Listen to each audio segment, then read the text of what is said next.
بسم اللہ الرحمن الرحیم۔ محکمہ اوقاف و مذہبی امور پنجاب کے زیر اہتمام خلیفہ الرسول سیدنا صدیق اکبر رضی اللہ تعالیٰ عنہ کی شان کے اندر کانفرنس کا انعقاد کیا گیا، جس میں مختلف شعبہ زندگی سے تعلق رکھنے والے علماء کرام نے حصہ لیا اور جید علماء کرام نے اپنے خیالات کا اظہار فرمایا۔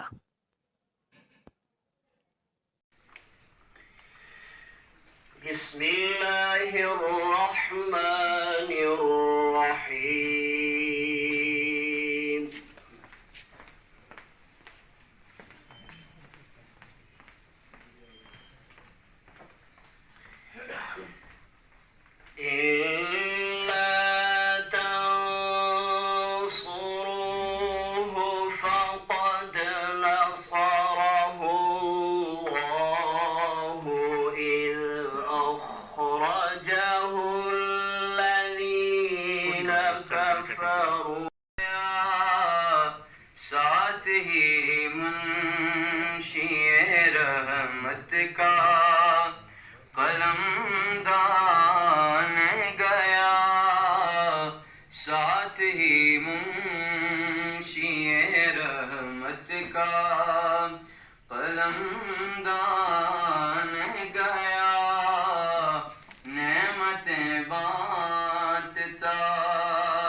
اللہ یشمہ مدز زمانی گوالیا، جس نے ایک مرتبہ میرے باپ کے روزے مبارک کی مٹی کو سونگ لیا، ساری زندگی وہ خوشبو نہ سونگے تو اس میں کوئی تعجب کی بات نہیں۔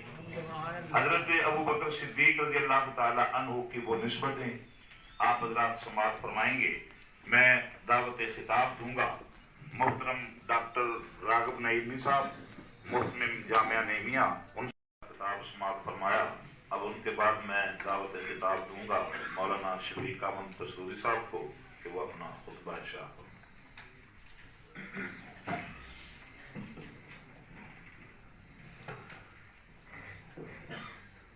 محمد ونصلی علی رسول کریم۔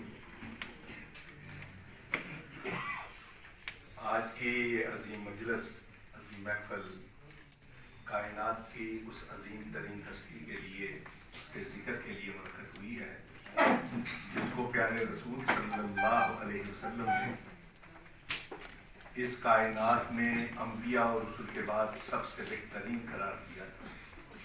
آپ نے ارشاد فرمایا کہ ما غربت الشمس ما طلعت الشمس ولا غربت على احد افضل من ابی بکر الا ان یکون نبیا۔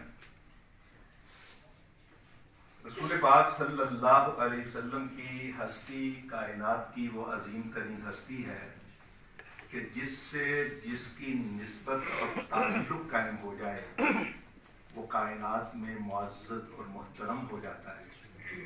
اور حضرت ابو بکر صدیق رضی اللہ تعالیٰ عنہ تو کائنات کی وہ عظیم ترین ہستی ہیں کہ جن کو اللہ رب العزت نے پیارے نبی صلی اللہ علیہ وسلم کے لیے خاص کر دیا تھا۔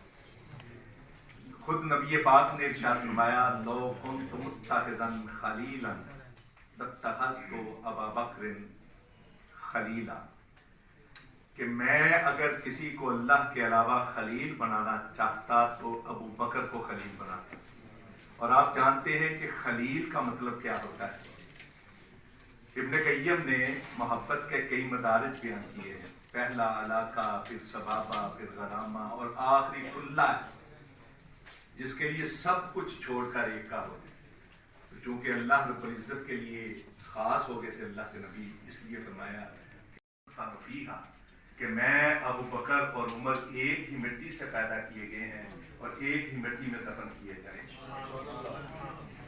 قرآن پاک کی سورہ طٰہٰ کی آیت نمبر 55 آپ سے زیادہ کون جانتا ہے کہ منہا خلقناکم وفیہا نعیدکم ومنہا۔ کانفرنس سے ڈائریکٹر مذہبی امور اوقاف ڈاکٹر طاہر رضا بخاری، خطیب بادشاہی مسجد مولانا سید عبدالخبیر آزاد، جامعہ نعیمیہ گڑی شوقی محتمم مولانا محمد راغب حسین نعیمی، مولانا محمد شفیق پسروری صاحب اور مولانا عبد المصطفیٰ ثاقب اور ممتاز مذہبی سکالر جناب مولانا اسحاق ساقی صاحب نے بھی خطاب فرمایا۔